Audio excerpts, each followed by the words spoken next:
Bonjour, je suis Sarah Ailefida, coach spécialiste des transitions professionnelles des femmes et créatrice de ce podcast. Est-ce que tu as déjà eu une conversation sur la mort ?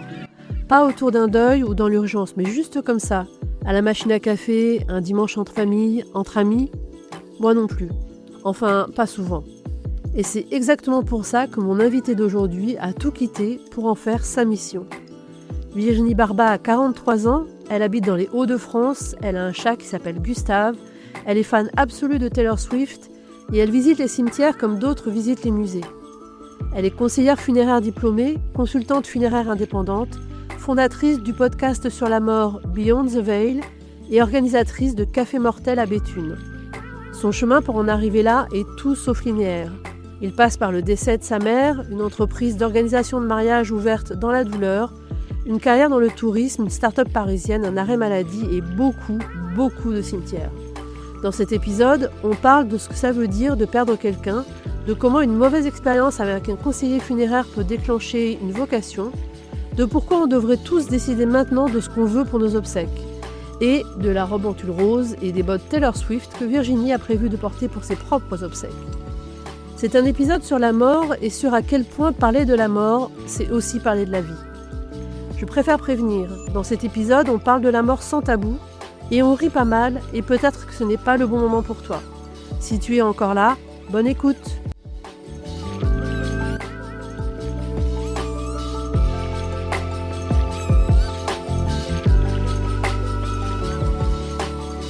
Aujourd'hui, j'ai le plaisir de recevoir à mon micro Virginie Barba. Bonjour Virginie. Bonjour Sarah, Comment vas-tu aujourd'hui ? ça va bien? Et toi? Écoute, ça va, on a un jour de printemps exceptionnel au milieu du mois de février, ça ne va pas durer, mais c'est pas mal. C'est un temps à aller au cimetière pour moi. Je Ok, pense que je vais faire ça après. ok, donc tu démarres très fort sur un des sujets de notre conversation aujourd'hui. Et avant de parler de cimetière, est-ce que tu peux te présenter sans dire ce Oui, que tu fais dans la vie? oui. Euh, oui. Alors, je réfléchis. Eh bien, moi, je suis Virginie. J'ai 43 ans. C'est rigolo parce que c'est ce qui me définit le plus en fait. Et c'est rigolo. J'ai 43 ans, j'ai un chat qui s'appelle Gustave. J'aime beaucoup Taylor Swift. Je suis une grande fan de Taylor Swift. J'habite dans les Hauts-de-France et je suis aidante auprès de ma grand-mère qui a un Alzheimer et qui se fait dialyser. J'ai une autre passion dans la vie qui est de visiter les cimetières comme on visite des musées à ciel ouvert. J'adore ça. Euh, et puis, euh, et puis, je suis une acheteuse de livres compulsive. J'ai 69 livres dans ma pile à lire. Et comment dire, je me force à ne pas en racheter. Ok, Voilà qui je suis. ok. Je vais juste rebondir rapidement sur les livres. Honnêtement, j'ai pas compté combien j'en avais dans ma pile à lire parce qu'elle est en partie numérique. Donc, Mhm. elle est stockée quelque part sur des tablettes. Mais qu'est-ce que tu lis le plus? Qu'est-ce qui te fait craquer pour acheter un livre en fait? Alors, ce que je lis le plus actuellement, c'est des livres en rapport avec les cimetières. Par exemple, mon conjoint m'a acheté, euh, pour mon anniversaire, je regarde là, Cimetière et tombeaux. Voilà, donc voilà, là je vais acheter les 222 cimetières à voir avant de mourir. Euh, Sinon, j'aime bien lire quelques biographies, mais surtout des livres de fantasy. J'ai envie de dire des romans. C'est pas de la fantasy, hein, mais c'est juste du roman qui parle de sorcières, d'enquêtes un peu sur la mort, etc. Et quelques rares biographies. Là, j'ai la biographie de Marie-Antoinette qui m'attend. J'ai la biographie d'Hitler qui m'attend aussi. Enfin, c'est pas vraiment sa biographie, hein, c'est le livre qui a inspiré un documentaire. C'est essentiellement ça. Et quelques mangas. Voilà. Ok. Donc beaucoup tourné vers l'histoire quand même. C'est ça, beaucoup tourné vers l'histoire et même les romans. Par exemple, là, j'ai la bibliothécaire d'Auschwitz ou la bibliothécaire de Windsor aussi qui est dans ma pile à lire en fait. Il y a le livre aussi de Titu Lecoq sur les femmes oubliées aussi que j'ai. Ah oui, si, et je lis aussi des BD, mais c'est des one-shot en fait, hein, juste une BD, une histoire. en rapport soit avec la mort, soit avec la fantaisie, soit avec les sorcières. Ok. Voilà. Et bah, du coup, comme tu as parlé de la mort à plusieurs reprises déjà, qu'est-ce qui t'a conduite à ce sujet de prédilection, on va dire? Ouais, alors super. Ma mère est décédée il y a 13 ans maintenant, en 2013. Enfin, va y avoir 13 ans. Et j'ai été très très mal. Enfin, moi avant, je vivais ma vie hein, normalement, etc. Et ma mère est décédée un mois après mon mariage. Et j'ai été très très mal reçue par le conseiller funéraire en fait, enfin voilà, qui a organisé les obsèques de ma mère. Si bien qu'il s'est excusé le deuxième jour et bah moi j'ai dit bah non, bonne journée monsieur. Enfin, le mal est fait, le souvenir est là. Enfin bref. Et du coup après ben j'avais gardé ça dans un côté de ma tête en me disant bah ce serait peut-être bien de voir comment fonctionne le métier de conseiller funéraire, etc. Et puis bah petit à petit en fait, je me suis même pas passionnée pour ça. Je m'y suis passionnée pendant le Covid en fait, entre deux parties de Animal Crossing. Euh, Entre deux parties d'Animal Crossing, j'ai commencé oui à réfléchir en fait au métier de conseiller funéraire. Hmm. Et avant ça, tu faisais quoi comme métier du coup? Ah, oh, avant ça, j'étais chargée de clientèle et je bossais chez Airbnb, Booking.com et Swiss Life. Et quand ma mère est décédée, j'ai travaillé chez Ankama pour le jeu Dofus en fait, et je travaillais au service support. Donc en gros, j'étais en contact avec les joueurs qui avaient des soucis en jeu. C'est vraiment ça. Et quand ma mère est décédée, j'ai profité de l'argent de la succession, qui était très peu, pour créer mon entreprise d'organisation de mariage. Donc en gros, parce que j'ai tout fait à ce moment-là, j'étais triste en fait parce que c'était absolument pas prévu et la seule chose que je savais faire à ce moment-là, c'était organiser des mariages. Du coup, pour garder la tête hors de l'eau et avoir ben, voilà, une bouée de sauvetage, en fait, me dire bah, ne sombre pas, j'ai ouvert mon entreprise en 2014 d'organisation de mariage que j'ai fermée en 2017 parce que j'en avais marre des mariés. Parce que franchement, les bridezillas, vous êtes gentils, hein. Enfin, vous avez des exigences, hein, mais voilà. Puis en même temps, c'était le début du métier de wedding planner en France. Elle savait pas trop non plus. Enfin, les mariés ne comprenaient pas quand on lui disait, bah non, moi je fais pas la déco, hein, moi je vais pas installer ta déco. Elle comprenait pas, donc ça c'était compliqué. Et puis en même temps, je pense que mon deuil était terminé. Donc du coup, ça a été une façon en fait de fermer mon entreprise et enfin, fermer mon deuil, non, mon deuil est jamais fini, mais ma tristesse en fait était finie. Ok, Voilà. d'accord. Et du coup, donc avant ça, tu étais conseillère clientèle, Ouais. mais est-ce que tu avais, au moment où tu faisais si on remonte plus loin en arrière, au moment où tu faisais tes études, etc., est-ce que tu avais un métier en tête où tu te disais, c'est ça que j'ai envie de faire dans ma vie? Ouh là là, moi j'ai eu plusieurs vies dans cette vie, madame. Bah justement, vas-y, c'est ça qui m'intéresse. Quand j'étais à l'université, je voulais être prof des écoles. J'ai fait une première année de fac en littéraire. Et puis après, j'ai arrêté bon, pour diverses raisons, en fait. Et donc, du coup, derrière, j'ai fait une formation en commercial tourisme qui ne m'a pas amené un emploi de commercial tourisme, mais j'ai été guide touristique, du coup. Donc, j'ai travaillé dans une distillerie de Calvados, sur un bateau promenade. Et puis, ensuite, j'ai travaillé à l'Office du tourisme d'Arras en tant que vacataire de 2008 à 2011 à peu près. Et après, bah, j'ai enchaîné en Kama, etc., etc. Parce que de base, moi, je n'avais que un bac littéraire. Et quand on dit que un bac littéraire, c'est que pour quelqu'un qui est né dans les années 80 et qui recherchait du travail au début des années 2000, c'est compliqué quand tu n'avais que un baccalauréat parce qu'on n'était pas dans la valorisation en fait du savoir-faire, mais on était plus dans le j'ai un diplôme, enfin il faut le diplôme en fait. Donc c'était un peu compliqué. Voilà. Et puis bah, après, bah, j'ai enchaîné hein, en Kama, Swiss Life, Airbnb, Booking, jusqu'à ce que on me démarche par LinkedIn, une start-up parisienne qui me dit, oui, bonjour, on a un poste de cadre pour vous. J'ai cru que c'était un spam. Enfin, un scam, pardon. J'ai cru que c'était un scam au début. J'ai fait, bah non, moi, on va pas me proposer un poste de cadre à Paris, dans une start-up. Les gars, non, faut pas déconner. Et en fait, si, c'était vrai. Et bah, du coup, j'ai fait 6 mois de cadre en start-up. Et après, pour des raisons financières de leur côté, la levée de fonds, le Covid qui arrivait, etc., bah, ils ont mis un terme à ma période d'essai. Donc, ça a été une super expérience. Donc, ça, c'était en 2019. Et là, au chômage, je me suis dit, allez, Virginie, on va passer un diplôme. Et voilà. Ok. Et du coup, tu as passé un diplôme de conseillère Conseillère funéraire. funéraire. Voilà. Ok.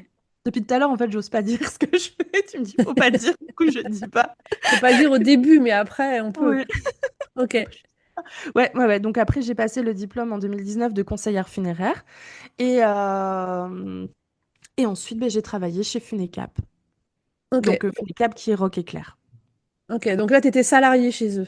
T'étais pas Voilà, à ton ouais, compte. ouais, j'étais salariée. Non, non, j'étais pas à mon compte, j'étais salariée. Et ensuite, ben, j'ai dû arrêter de travailler en tant que conseillère funéraire parce que ma grand-mère a eu un Alzheimer et elle devenait un peu plus dépendante. Donc, j'ai été trouver un 9-17 dans une boîte qui travaille dans la finance, enfin, qui œuvre dans la finance. Et sur l'île, hein, j'ai fait un 9-17 qui me permettait d'avoir un télétravail, et, enfin, de faire du télétravail, pardon, et de pouvoir aller chez ma grand-mère les lundis et vendredis en retour de dialyse en fait. Et comme ça, moi, ça me permet bah, déjà le soir, parce que faut savoir qu'une personne atteinte d'un Alzheimer peut t'appeler 25 fois par jour, toutes les 2 minutes, pour la même chose en disant je te fais un petit coucou. Enfin voilà. Donc c'est énormément de patience. Et puis ben ma tante me dit ouais, des fois faut pas décrocher, mais je me dis bah ouais, mais un jour elle va m'appeler, elle sera par terre, elle sera tombée. Et enfin voilà, faut décrocher. Donc c'est compliqué. Et puis un dimanche sur deux aussi, je vais chez ma grand-mère. Donc on se relaie avec ma tante et les auxiliaires de vie. Donc c'est compliqué quand tu es conseillère funéraire, que tu dois faire des astreintes, que tu as un travail qui est très prenant et un peu stressant aussi. Et un peu stressant d'avoir tout le temps bah, ta grand-mère qui t'appelle en fait.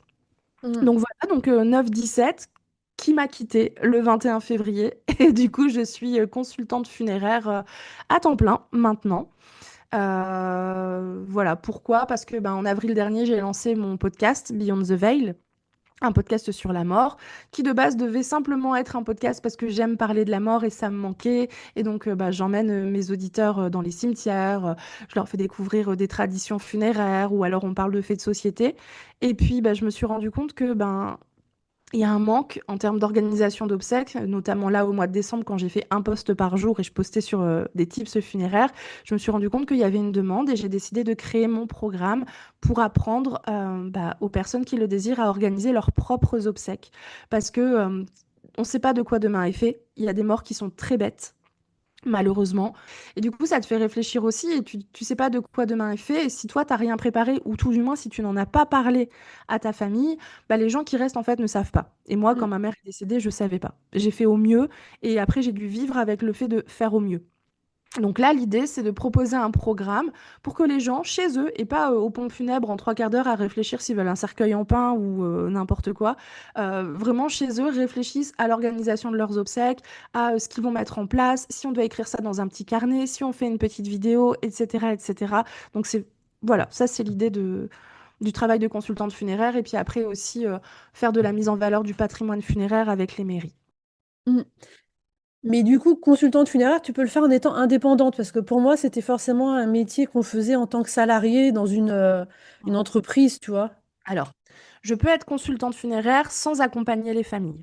Je peux dire que je suis consultante funéraire en disant, c'est pour ça que j'ai toujours une nuance en fait dans ce que je fais, enfin dans ce que j'écris. Je dis toujours enfin conseillère funéraire diplômée, consultante funéraire. Mais je n'ai pas l'habilitation. C'est-à-dire que moi là, en tant que consultante funéraire, je peux conseiller des gens en mettant en place un programme. Je peux, de par mon diplôme, aider les mairies. Je peux faire de la mise en avant du patrimoine funéraire, notamment bah, avec le podcast, en faisant enfin voilà, en filmant, etc. Mais je ne peux pas accompagner les gens. Pourquoi? Parce que je n'ai pas d'habilitation.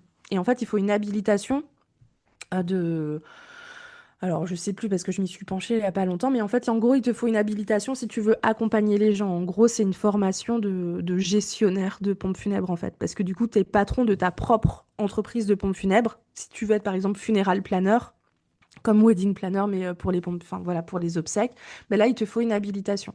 Et ça, je l'ai pas. Ok, mais accompagner les gens, du coup, ça voudrait dire quoi? Les aider à choisir le cercueil, les C'est ça, aider... ouais, c'est ça. Ok. Bah, en fait, comme un wedding planner, mais pour les obsèques. C'est-à-dire, bah, les gens t'appellent, tu vas chez eux et tu les aides à organiser leurs obsèques. Ça, j'ai pas le droit.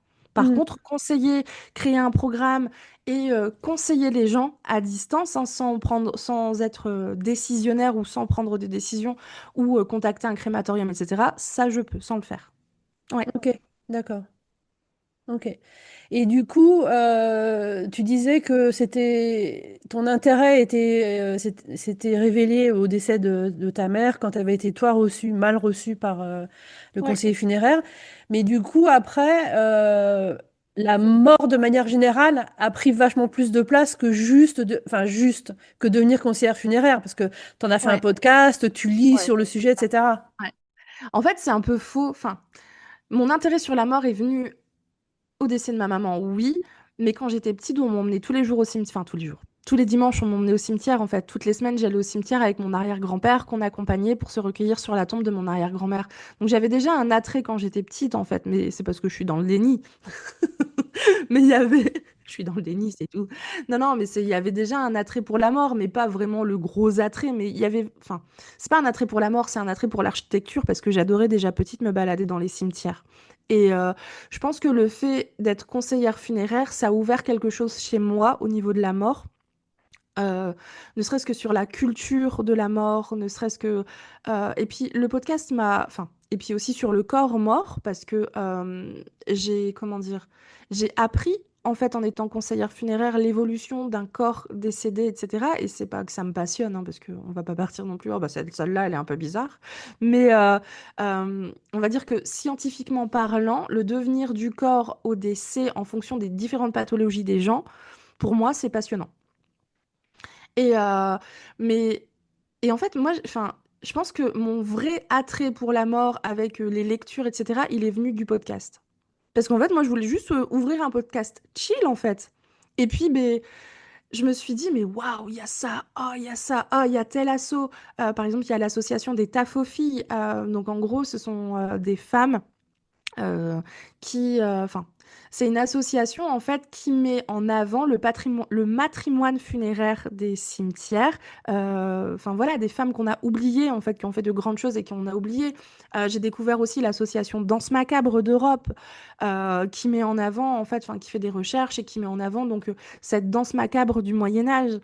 J'ai participé au congrès au mois d'octobre, enfin j'y suis allée, etc. Enfin, je vais dans des endroits où j'aurais jamais été avant, je découvre, j'écoute beaucoup les gens et du coup ça me permet de me dire waouh, ça c'est trop bien, ça c'est bien et tout ça c'est venu à partir du podcast en fait.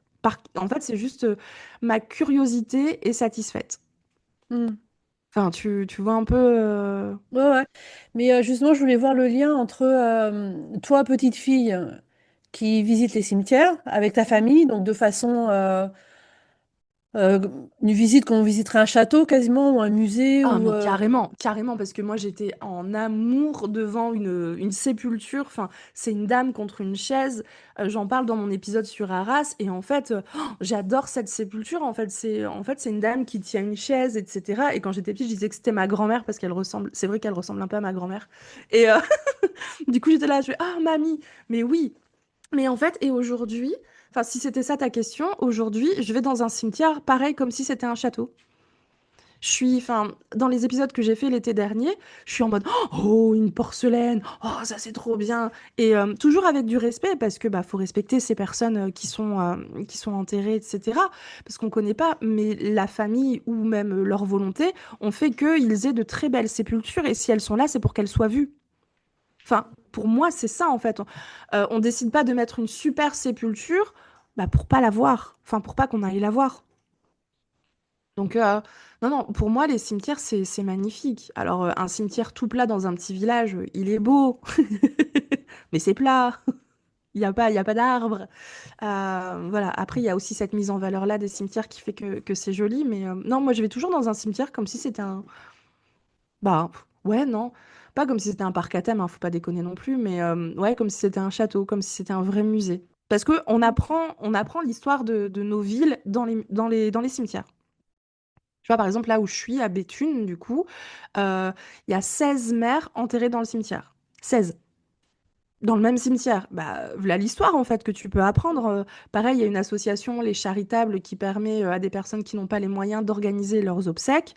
Bah, pareil, ces Charitables-là, c'est une association qui est très vieille à Béthune. Bah, les Charitables, ils sont enterrés au cimetière. Donc voilà, si tu veux savoir qui était cette personne, etc. On a des résistantes au cimetière, on a le carré des sœurs. Enfin, c'est rempli d'histoires. En fait, faut juste enfin, et tout ça, on a ça dans tous les cimetières. Il n'y a pas que dans mon cimetière. C'est dans tous les cimetières. Et en fait, il faut simplement un peu gratter pour connaître la vie locale. Mm. Et c'est super intéressant. Mm. Et du coup, l'idée du podcast, elle est née comment? À quel moment tu t'es dit, j'ai envie de partager ce que moi je trouve dans les cimetières et Ouais. dans tout Ben, ce en qui fait, c'est simple. J'ai été malade en mars dernier. Enfin, j'ai commencé à être malade début d'année 2025. J'ai le syndrome de l'intestin irritable. Donc, du coup, bah, j'ai posé des arrêts. Et puis, bah, pendant mon arrêt, je m'ennuyais. Et je me suis dit, parce que c'était des longs arrêts, du coup, quand on a le syndrome de l'intestin irritable, c'est un peu la roulette russe. Et enfin, déjà, jusqu'à ce que je sois diagnostiquée, du coup, voilà. Mais, comment dire oui, donc du coup, je m'ennuyais. Et je me suis dit, bah, tiens, si je parlais de la mort. Et voilà, c'est tout. C'est vraiment comme ça. Je me suis ennuyée et je voulais chercher une activité. Et je me suis dit, bah, allez, viens, on va parler de la mort. Et j'ai lancé un podcast. Mm. C'est vraiment comme ça. Parce il y a ça, mais c'est surtout parce que la mort me manquait. Tu sais, j'ai envie de dire, je suis passée du monde du funéraire à. En gros, c'est comme si je passais de Poudlard à chez les Moldus, en fait. Parce que là où j'étais, là où je travaillais, bah forcément, la mort, ça reste un peu un sujet tabou, t'en parles pas tous les jours, etc.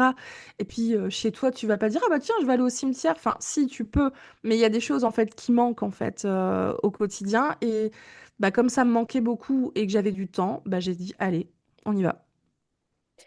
Et est-ce que tu avais un objectif derrière ce podcast au-delà de satisfaire ta curiosité, on va dire? Ouais. Est-ce que Ouais. ouais. L'idée principale, c'était de, comme je le dis là dans le podcast, c'est démystifier la mort, c'est-à-dire remettre la mort dans les conversations. Parce que la mort, on en parle partout, tout le temps. À la machine à café, imagine, enfin, t'as une série, t'as eu une mort tragique dans ta série, bah, tu vas en parler le lendemain. Enfin, je pense notamment à Game of Thrones, ou, enfin, parce que là, on en parlait tous les jours à la machine à café. Mais, euh, mais voilà, enfin, t'es à la machine à café, tu parles de la mort. Voilà. Euh, Toi, tu vis peut-être un deuil et t'oses peut-être pas en parler. Dans certaines familles, c'est difficile de parler de la mort. Euh, et enfin, voilà, et puis on voit, il y a des expos autour de la mort, etc., etc. Et il y a il y a des tableaux, et on en parle à demi-mot et on n'en parle pas. Et en fait, là, l'idée du podcast, c'est vraiment bah, de dire le mot mort. Parce que pareil, le mot mort, en fait, ben, il est blacklisté sur Instagram. Alors, pour les bonnes raisons, mais du coup, quand tu as un sujet sur la mort ou que tu dois parler de la mort, bah t'emploies des synonymes. Enfin, tu vois. Donc en gros, c'est vraiment remettre au goût du jour un mot qui fait peur en fait, parce que quand on parle de la mort c'est un état. Enfin, pour la plupart des gens, la mort ça reste un état, et ce qui est vrai en fait, hein. Mais c'est pas que ça. C'est un mot qui est vivant en fait.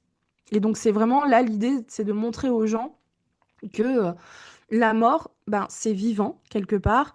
Et que ben faut pas en avoir peur en fait en soi. Si, on peut avoir peur de mourir, mais pas avoir peur du mot mort en fait. C'est ça en fait qui me c'est voilà, c'est d'essayer de faire la différence entre la mort c'est un état, la mort ça fait peur, tout le monde a peur de mourir. Enfin moi j'ai peur de d'avoir mal au moment de la mort en fait, mais en attendant le mot mort il existe et puis ben elle est partout autour de nous et il faut en parler. Je voulais revenir sur le mot mort en fait, parce que Ouais. à titre personnel, il y a un truc qui m'agace énormément, c'est tous les euphémismes qu'on utilise pour parler de la mort. Genre, elle est partie, il nous a quittés, elle est plus là. Enfin, tu vois, genre Elle les est bien où elle est. voilà. Et je trouve ça tellement absurde comme formulation. Avec toutes les ambiguïtés qu'il y a, parce que quand tu dis elle est partie à un enfant, ben prosaïquement, ça veut dire que cette personne a quitté la pièce ou la maison, ou voilà, quoi, c'est tout ce que ça veut dire. Faut pas dire ça à un enfant. Ouais. Faut trouver d'autres mots en fait à un enfant ou même lui dire la vérité en lui disant Bah, c'est bah c'est ce que je pense aussi. Je me souviens quand mes enfants étaient petits, j'avais acheté un petit bouquin qui s'appelait Madame la mort, je crois, ou un truc dans le genre. ouais. Et l'histoire, c'était bah, justement Madame la mort venait chercher quelqu'un et ça racontait l'histoire de la mort en fait aux enfants et Mhm. c'était vraiment pour les petits. Et j'avais trouvé ça génial de pouvoir. Le mot mort était utilisé tout au long de Ouais. l'album, tu vois. Et du coup, est-ce que tu as déjà rencontré des personnes qui ont été choquées ou qui ont mal réagi à ta façon d'aborder le sujet? Ouais, une seule fois alors une fois parce que ensuite enfin Les gens sont pas trop choqués parce que entre le discours que j'ai et qui je suis, les gens sont pas choqués. C'est parce que je mets des robes à fleurs, parce que je mets des baskets à paillettes, etc. Et quand t'as une nénette qui a des baskets à paillettes et une petite robe avec des motifs roses qui te dit ah bah moi j'adore visiter les cimetières, les gens ils sont plus étonnés et ils veulent en savoir plus plutôt que effrayés. Mais il y a qu'une seule fois en fait où j'ai quelqu'un qui s'est offusqué. Bon, c'est parce que au début, en fait, je voulais, avant de faire un café mortel, parce que, enfin, avant de faire le café mortel, je voulais organiser les apéros de la mort avec Happy Ending, en fait, qui est une association qui organise, enfin, qui permet d'organiser ce qu'ils appellent les apéros de la mort.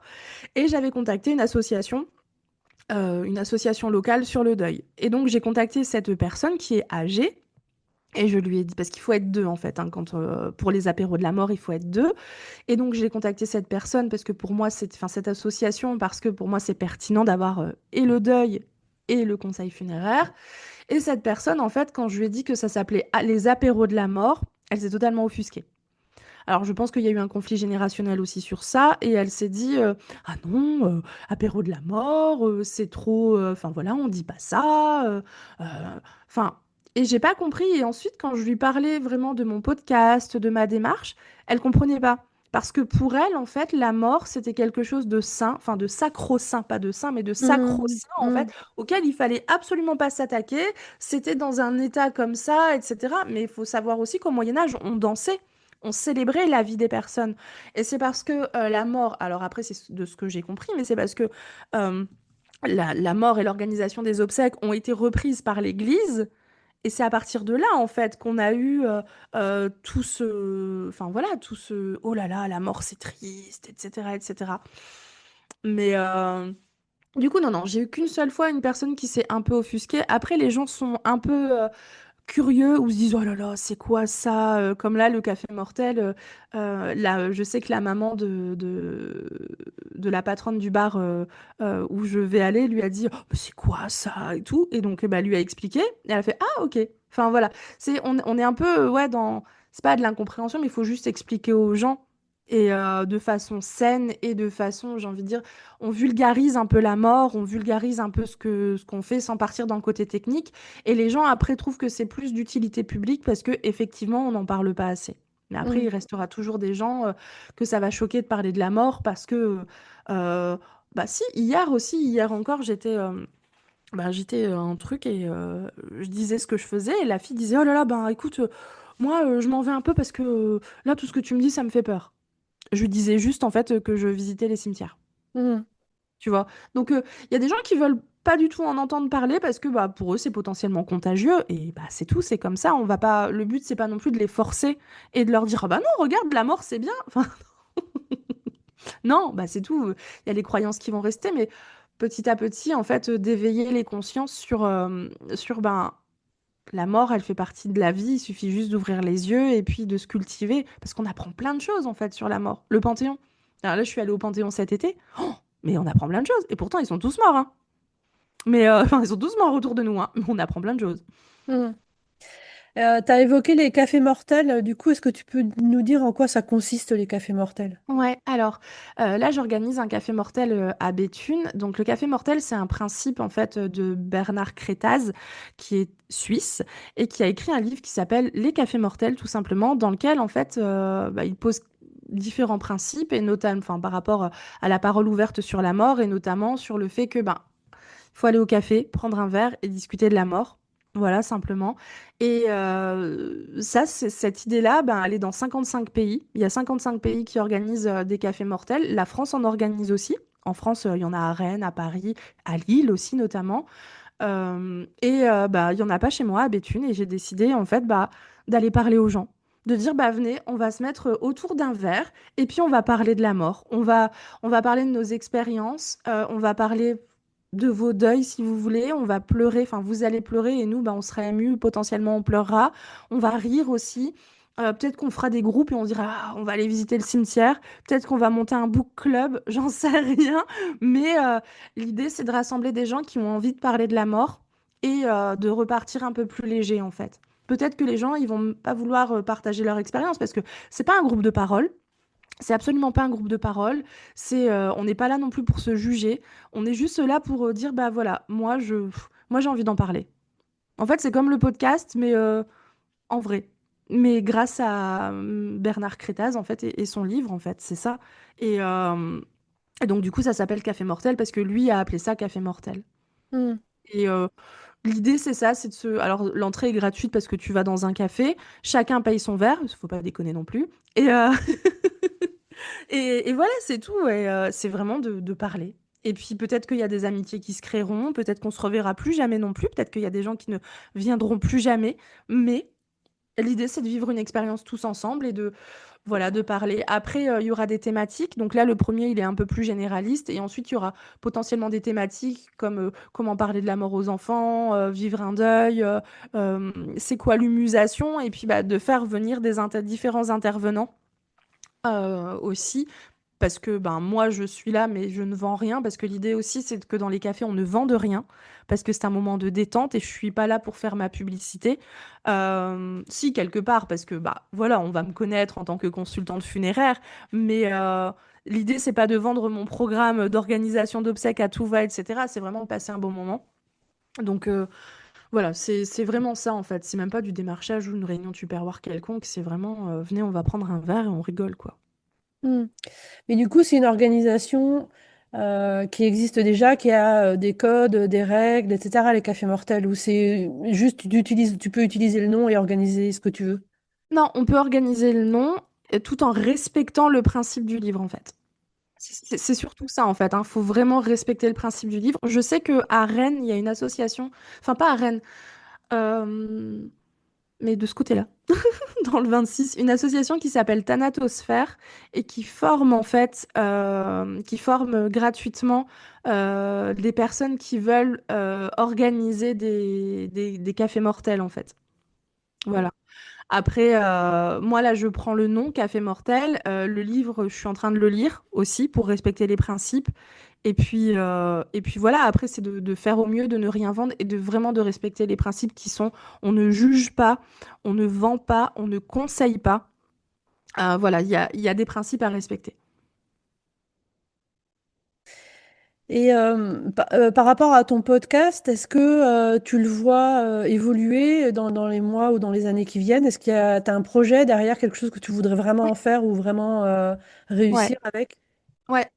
Moi, je voudrais que le podcast, en fait, bah, continue d'évoluer comme il est, d'avoir beaucoup plus d'écoute encore, et à terme, de faire une chronique à la radio. Du coup, c'est un appel.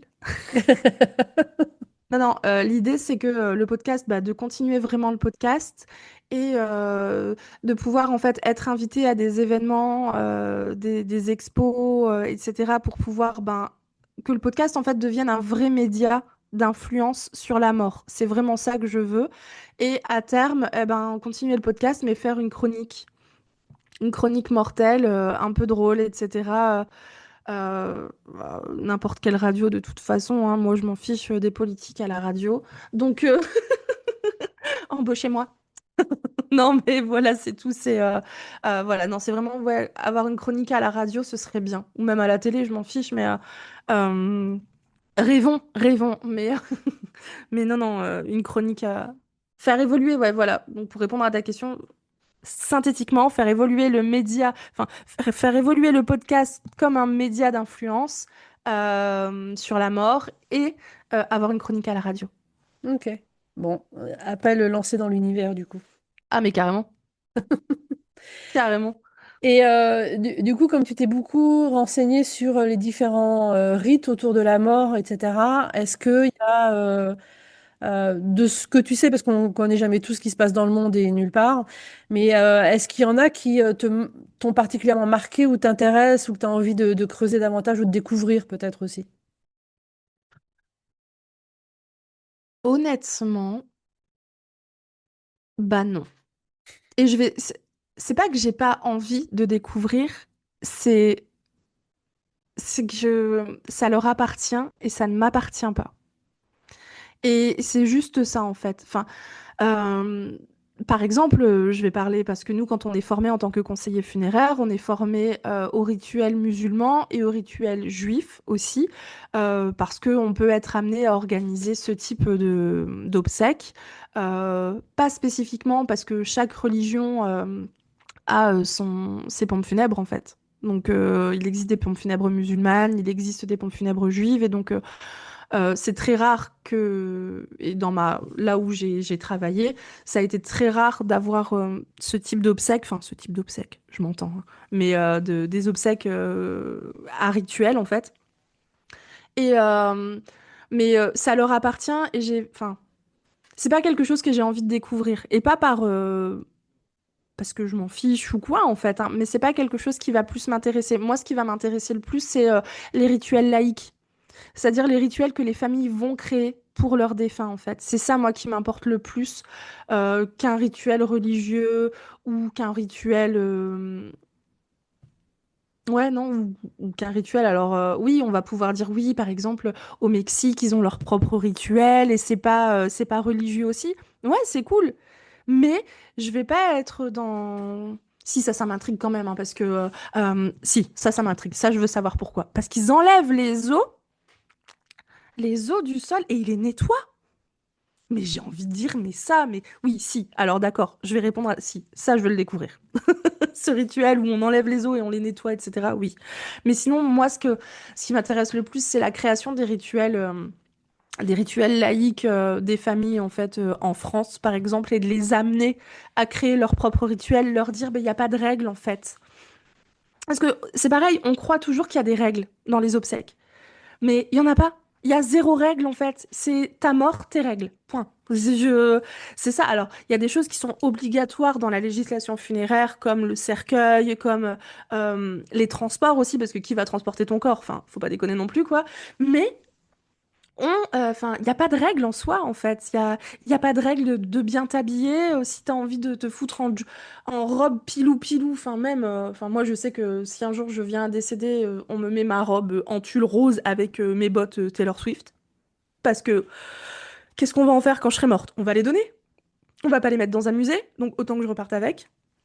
Enfin, voilà, donc il y a zéro règle. On n'est pas obligé de s'habiller en noir à un enterrement. Euh, on n'est pas obligé de... Enfin voilà, il y a zéro règle en fait. Et donc c'est ça, moi, qui m'importe le plus, c'est d'aider les gens à créer leur propre rituel. Parce que on en a besoin en fait. Et pas que le rituel religieux actuel m'embête ou quoi en fait, hein. Mais il y a un monopole en fait de la religion sur les autres. Enfin pour moi, alors ça n'engage que moi. Pour moi, il y a un monopole en fait de la religion chrétienne, puisque tant qu'à attaquer un truc, on y va, quoi. Pour moi, il y a un monopole de la religion chrétienne sur les obsèques, qui est très bien pour les personnes qui croient, mais pour les personnes qui ne croient pas, mais qui ont une famille qui est croyante, bah, c'est un peu embêtant parce que la famille va vouloir faire une cérémonie et toi, de base, tu n'en voulais pas. Mais la famille va faire une cérémonie par défaut parce que pour elle, il faut une cérémonie. Alors que si on explique à la famille qu'on peut faire une très jolie cérémonie qui ne soit pas religieuse, mais avec de très beaux rituels, de très beaux textes, etc., bah, la famille, bah, forcément, elle va aller faire ça en fait. C'est ça en fait que moi, je veux expliquer. Ouais, en fait, c'est la position par défaut que tu critiques, c'est-à-dire on organise comme ça parce qu'on a toujours fait comme ça et on se Voilà, c'est ça. Ah oui, oui, oui, merci. Oui, non, c'est pas la religion que je critique. Enfin, non. Bah, tu peux critiquer la religion si tu as envie de la critiquer, mais là, de ce que je comprends de ce que tu Faut décris, changer c'est les plus, textes. Faut changer les textes de la Bible. ce Changer que les tu textes. critiques, c'est plus la position par défaut, c'est-à-dire on fait Ouais. parce qu'on a toujours fait comme ça. Mais en même temps, on pourrait argumenter à l'inverse que la personne étant décédée, finalement, le rite, il est important pour ceux qui vont célébrer. Et du Oui, coup, si pour eux, c'est important qu'il y ait une manifestation religieuse, bah c'est ça. Mais en même temps, il faut aussi se dire que... Et c'est ça, en fait, qui est... Et c'est là où le débat, il est intéressant parce que, effectivement, les obsèques, c'est pour les gens qui restent. Mais une personne qui n'est pas croyante et qui se retrouve... Enfin, tu vois ce que je veux dire? Toi, t'es le défunt, tu n'es pas croyant et tu as Enfin, Dieu, tu lui as dit non, machin, nanana, de ton vivant. Et puis, bah, arrivé là, on te met à l'église. Donc, quelque part, c'est ne pas respecter qui tu étais en tant que personne. Et c'est là où c'est intéressant, parce que les obsèques sont faits pour les vivants, mais en même temps, il faut respecter le défunt. Donc, tu vois, il y a... Et c'est là où c'est intéressant. Ouais, mais je suis d'accord avec toi. Je pense qu'il y a une vraie tension qu'on peut argumenter dans un sens comme dans l'autre. Mhm. C'est-à-dire qu'on peut dire il faut respecter les souhaits du défunt s'il les a émis de façon claire, etc. Et en même temps se dire, ben, de toute façon, cette personne est morte, donc on fait pour ceux qui sont encore vivants et qui sont là pour célébrer, tu Ça, vois. c'est Et, ça. euh, et du coup, ouais, je vois bien la tension qu'il peut y avoir. Et en effet, du coup, ton travail à toi, ça va être, ou c'est déjà d'ailleurs, d'aider les gens à prévoir leurs obsèques, en fait, à dire ce qu'elles veulent, les C'est personnes ça. ce qu'elles veulent au moment de leurs obsèques. C'est ça, mon travail, ça va être de mettre en place un programme en ligne pour accompagner les personnes à organiser leurs obsèques, à mettre sur papier ou à mettre en mots ce qu'elles veulent en fait au moment de leurs obsèques et à ouvrir les conversations avec la famille. Ne serait-ce que au mois de décembre, quand j'ai distribué la première version de mon e-book gratuitement, j'ai demandé des retours là en février aux personnes qui l'avaient demandé. Et elles m'ont dit que elles n'avaient pas complété encore tout le e-book, parce qu'en fait, ce e-book, c'est une checklist pour organiser tes obsèques en version workbook, en fait. Donc les personnes ont dit, j'ai pas encore tout complété, mais ça m'a permis d'en parler avec ma famille. Et là, c'est vraiment tous les retours que j'ai eus. Et je suis très contente, en fait, parce que même si ces personnes, en fait, n'ont pas complété, et c'est pas grave de pas le compléter, parce que on dit pas de le faire tout de suite, en fait, mais au moins, il y a une conversation qui s'est ouverte avec la famille. Et c'est ça mon travail, en fait, c'est d'aider les gens, déjà, à mettre en mots et sur papier, etc., l'organisation de leurs obsèques, à s'organiser aussi, à mettre tous les papiers au même endroit pour que... Et enfin, en fait, c'est les aider à faciliter le travail de leur famille au moment de leur départ. C'est vraiment ça. Enfin voilà, qui va garder les plantes? Qui va s'occuper du chat? Enfin, tu vois, c'est vraiment un peu tout ça. Qui va vider la maison? Euh, Est-ce qu'il y a des choses que je veux donner à un tel, à un tel? Enfin voilà, et c'est des petites choses en fait que on n'y pense pas et la famille dans la douleur, ben va pas y penser non plus. Donc, quand on a un moment très serein, de calme, etc., autant en parler et donc autant le mettre sur papier donc, avec le programme que je vais lancer, mais aussi en parler avec les familles. Et c'est ça vraiment mon travail. C'est vraiment la remettre dans les conversations. Hmm. Et la photo aussi. Pensez à une photo. Ça, c'est le meilleur conseil. Pourquoi la photo? Parce que le thanatopracteur, en fait, ou la personne qui va vous faire soit le soin de thanatopraxie, soit votre toilette, ne vous connaît pas. Au moment de votre décès, il faut vous habiller, vous maquiller, si vous souhaitez une présentation. Parce qu'on a toujours le droit de ne pas vouloir une présentation. Mais ces personnes ne vous connaissent pas. Et vous allez quand même laisser votre doux visage et vos cheveux à une personne que vous ne connaissez pas. Donc si vous ne voulez pas vous retrouver maquillé à la truelle ou alors qu'on ne vous reconnaisse pas, laissez une photo. Ah, j'adore comment comment tu décris les choses. Mais non, mais c'est vrai. Maquillée à la truelle, ouais. Ok. Non, mais c'est vrai. Alors, heureusement, aujourd'hui, les thanatopracteurs sont formés plus comme dans les années 90, hein, heureusement, ils suivent des tutos aussi YouTube, j'espère. Mais non, on n'a pas eu de maquillage dégueulasse là où je travaillais, heureusement. Mais ça peut arriver, on ne sait jamais. Donc, laissez une photo récente, hein, pas une photo de quand vous étiez plus jeune, parce que faut quand même vous reconnaître aussi un petit peu. Comme ça permet au thanatopracteur, en fait, d'avoir un maquillage qui vous ressemble. Parce que si vous ne mettiez pas de rouge à lèvres, imaginez le thanatopracteur, il vous fout un rouge. Hmm. La famille, elle va faire, oh, c'est quoi ça? Ça lui ressemble pas. Hmm. Donc, moi, par exemple, j'ai dit à mon chéri que si je venais à décéder, je veux que le thanatopracteur fasse ma routine cheveux. Ok. C'est-à-dire que les cheveux, me les boucle, parce que je veux partir les cheveux bouclés. Ok.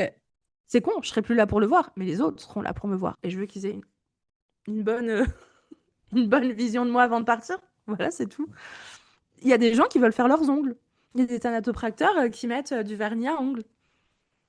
Parce que les gens sont précieux et c'est leur personnalité et ils veulent qu'ils aient un beau souvenir d'eux. Hmm. Donc voilà, donc la photo, c'est très important. Une photo. Ok.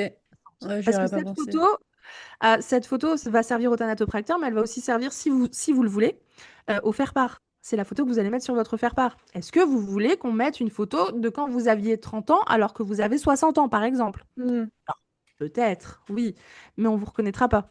Enfin voilà, et d'ailleurs, est-ce que vous voulez un faire-part? Parce que le faire-part n'est pas obligatoire. Hmm. Ben, tu vois, c'est toutes ces petits tips en fait que je vais donner dans mon programme aussi pas pour faire des économies ou quoi, hein, mais simplement pour dire, mais on n'est pas obligé de tout ça en fait. Le faire-part, tu peux toi-même le préparer. Tu peux préparer ton texte de faire-part, tu peux même préparer ton faire-part, le mettre dans une clé USB que tu mets avec tes papiers pour ton décès. Et il y a tout. Mm. Non, parce que les papiers faire-part, c'est joli, mais les motifs, des fois, bah, ne te ressemble pas. Mm.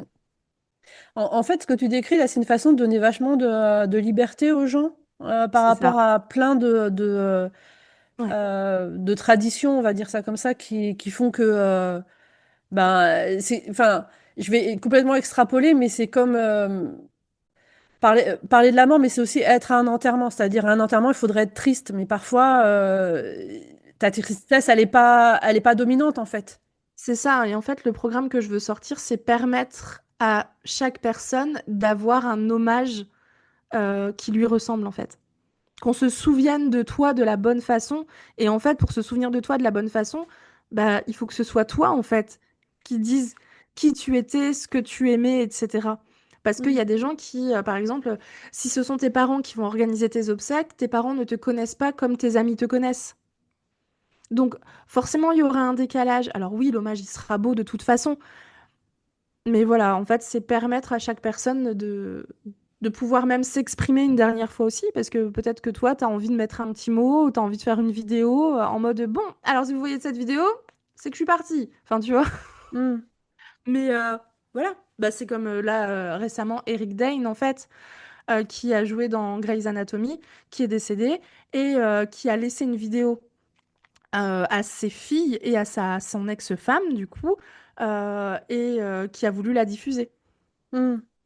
Donc, bah voilà, c'est tout. Ça, on a le droit. Mm. Ouais. Ok. Et donc là, tu as lancé ton activité. Oui. Et comment tu la vois se développer, du coup, dans les mois ou les années qui viennent?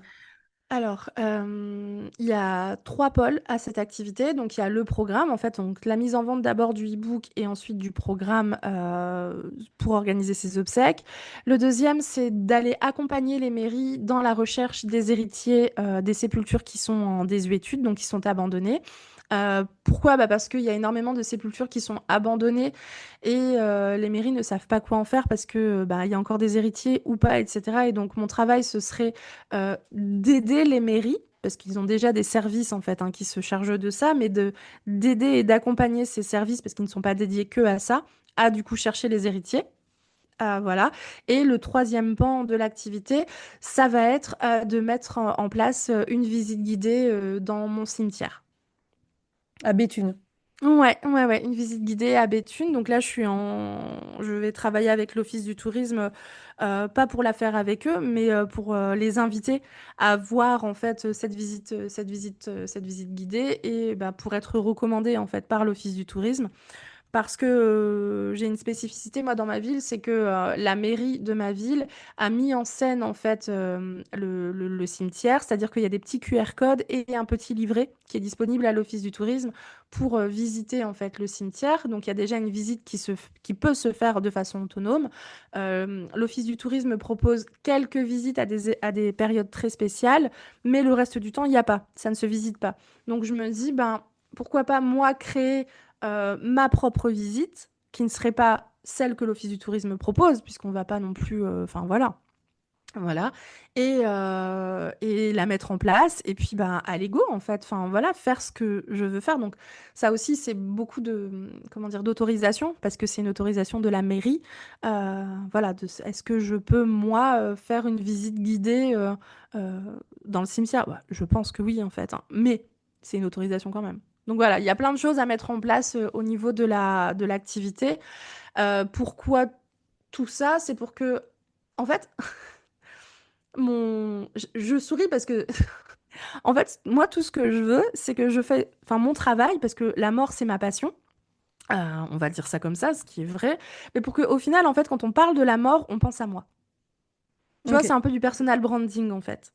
C'est du personal branding pour que, au final, en fait, je sois pas une influenceuse, parce que j'ai pas envie d'être une influenceuse. Enfin, t'imagines quoi, je vais aller tester un cercueil. Ouh là là, celui-là, il est confortable. Enfin bref.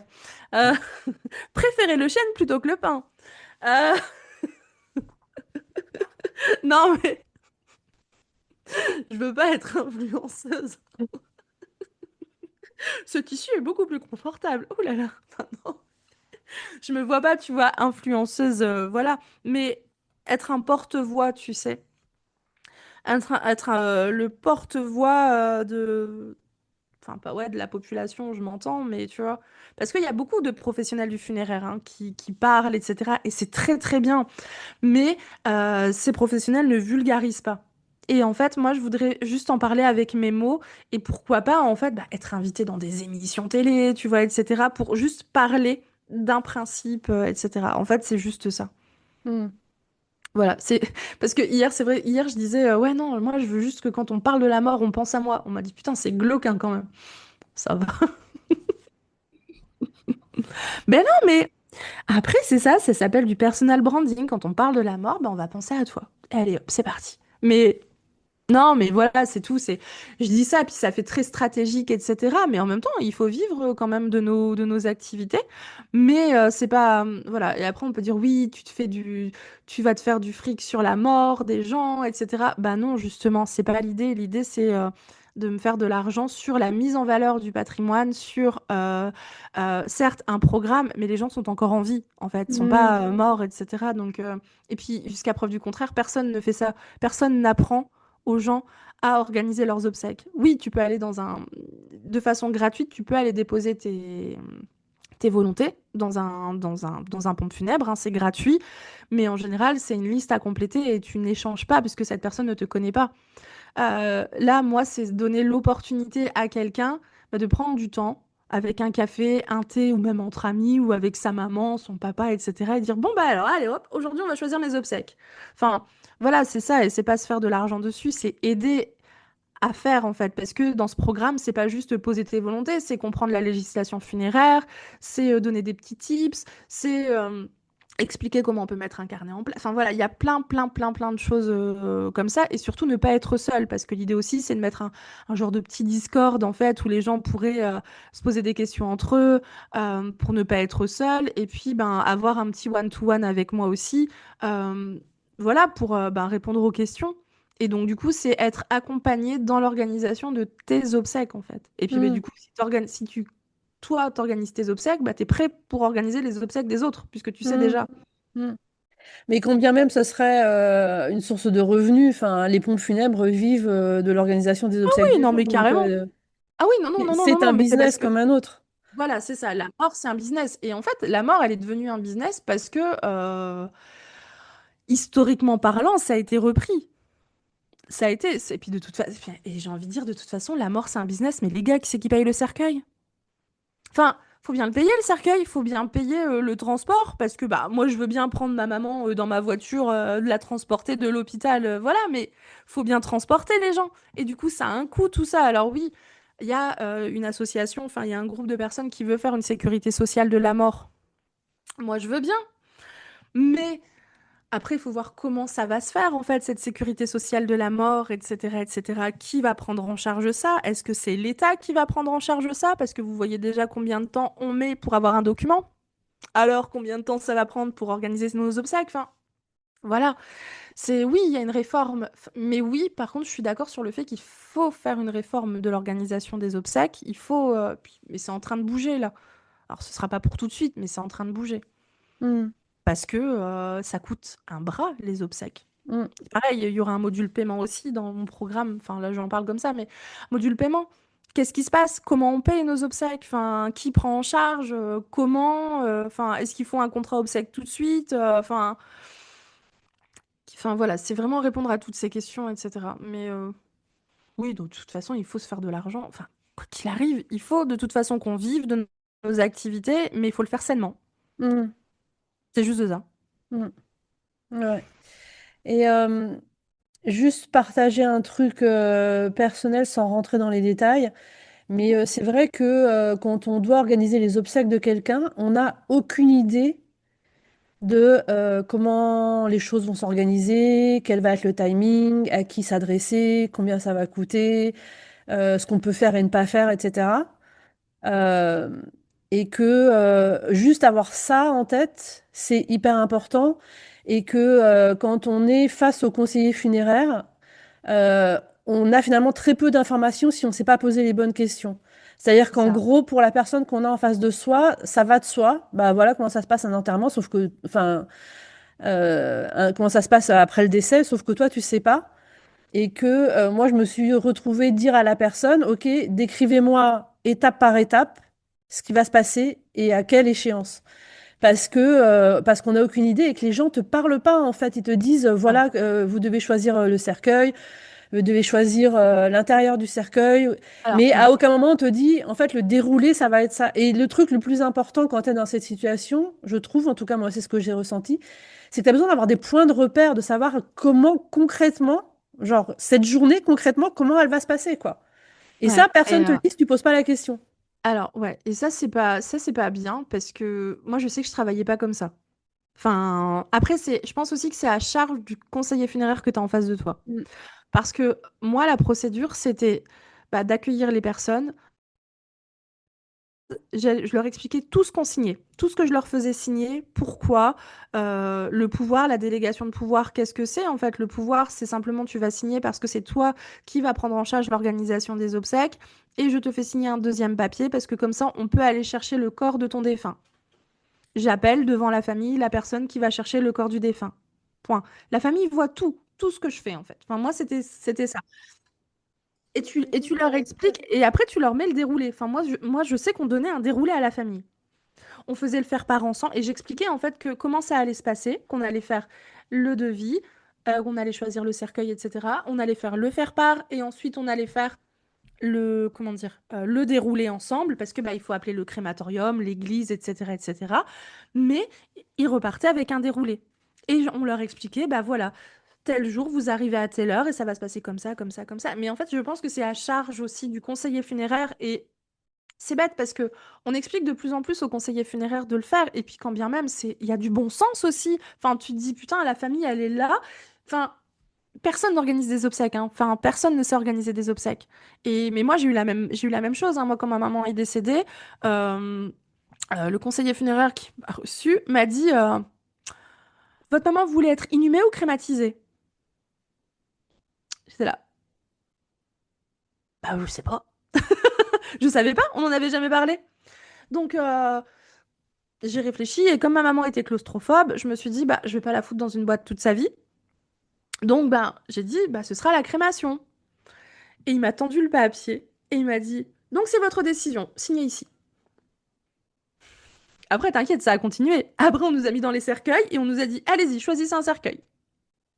On nous a même pas dit en pain, en chêne, etc., hein, tu vois, enfin, pour les obsèques, hein. On nous a même pas dit, donc, voilà. Moi, je me suis dit, de toute façon, on va aller au moins cher, hein, parce que je venais de me marier, j'avais plus une thune, excusez-moi. Mais voilà, voilà. Mais non, non, mais je pense que c'est à charge du conseiller funéraire de prendre soin des familles, en fait. De se dire, voilà. Et parce que les familles n'ont pas à te poser la question. En tant que conseiller funéraire, tu es là pour accompagner une famille et la famille n'a pas à te poser de questions. Ça doit couler de sens parce que toi, t'es en deuil, t'as perdu quelqu'un, t'es très triste, etc. Et tu penses pas à poser les bonnes questions. Enfin, les bonnes questions. Tu poses pas à poser des questions. Et si tu commences à poser des questions, ça va pas le faire en fait, parce que toi, du coup, tu vas être en colère, parce que tu te dis, mais ça, moi, je dois pas y penser, moi, je dois penser à autre chose en fait. Donc, ouais, non. Ah non, Mm. moi, j'aime pas ce type de conseil. Enfin, désolé, hein, mais je déteste ce type de conseiller funéraire qui arrive, tu fais et tu t'en vas. Mm. Non, t'expliques un minimum à la famille. Enfin, un minimum, non, même pas, c'est tu expliques à la famille. Mm. Moi, j'aimais bien aussi dire aux gens, vous êtes sûr que vous voulez le capiton à fleurs là? Je dis ça parce que ça coûte 330 € et madame, elle va se faire crématiser quand même, hein. Et c'est surtout qu'après, enfin, tout dépend des pompes funèbres, mais nous, la mise en bière, c'était 15 minutes en fait. C'est-à-dire que la personne était sur une table réfrigérée avec des draps, etc. en exposition. Et ensuite, on mettait dans le cercueil 15 minutes. Donc, ton capiton à fleurs, à 330 €, tu le voyais 15 minutes. Et puis après, moi, je dis. Alors après, si les personnes insistaient, etc., ou non, elle aimait les fleurs, très bien. Mais il faut aussi parfois rappeler à la famille que ça a un coût et pour 15 minutes, ça vaut peut-être pas le coup en fait. Parce que, enfin oui, voilà, moi j'étais une très mauvaise conseillère funéraire pour mon employeur.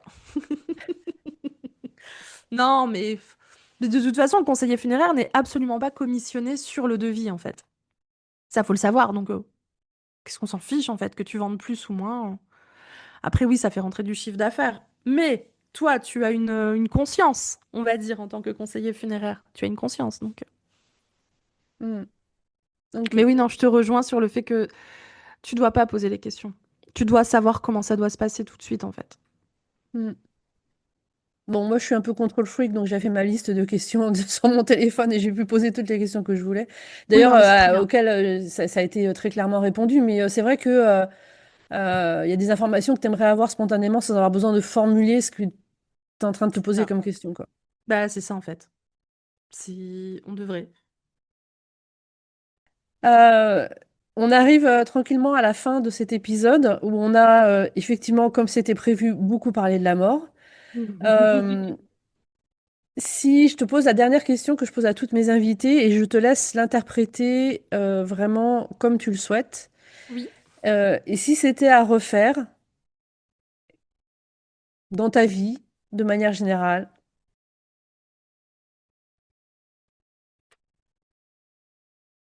Ouais. C'était à refaire. Alors, c'était à refaire. Si j'avais comment dire, une machine à remonter le temps, c'est ça? Ouais. Mais en fait, si c'était à refaire, je le referais pas. Parce que ma mère serait pas décédée. Mm, Et donc, du coup, tu vois, c'est l'effet papillon.